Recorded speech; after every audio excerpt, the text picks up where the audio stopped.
Galera, boa noite, quem fala é Dejaí. Chegou para nós aqui esse Motorola Moto G4 16 XT1640. O cliente chegou aqui, falou que ele não carregava, não funcionava. E realmente, quando ele chegou aqui, ele não fazia isso, não tinha imagem, nada. A importância de uma análise visual. Antes de abrir o aparelho, fiz uma análise nele completa. Ele já veio assim, com o botão Power, essa gambiarrinha, né?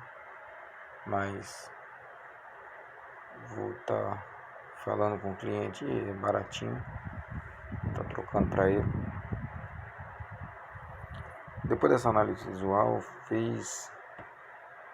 vi que o conector tinha muita sujeira dentro do conector. Então limpei antes de desmontar, abri. Quando eu abri, fiquei surpreso que o conector não dava mesmo, não chegava a carga na bateria de jeito nenhum. A bateria estava zerada e não chegava a carga. O que aconteceu? Dei uma carga bem boa na bateria, dei um choque nela. Ela ativou de volta, deu uma ativada na bateria.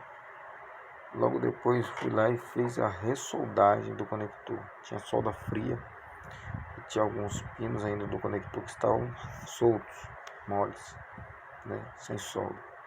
Fiz a ressoldagem, fiz uma limpeza muito bem feita.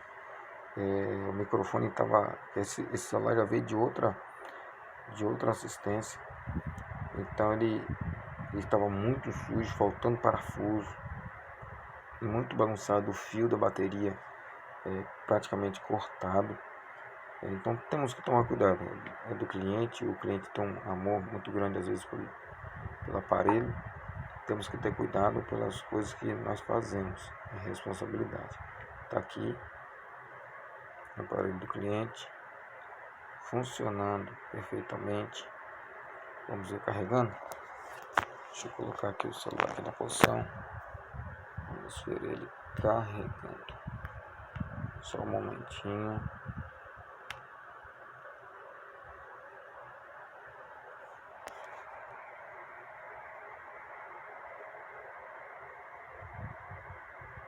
Ó, carregando normalmente.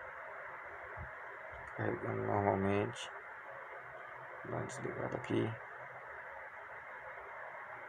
Vocês verem quanto que ele vai marcar de carga. Vai demorar um pouquinho, mas vai ligar. Carregando. Não carregava, gente. Ele chegou aqui sem carregar, sem nada. Não dava sinal, nem vibrava. Os 43%. Então, trabalho bem sucedido. Análise visual primeiro, depois vamos fazendo outros testes até chegar ao ponto de abrir o aparelho. Ok? Até a próxima, dá uma curtida aí.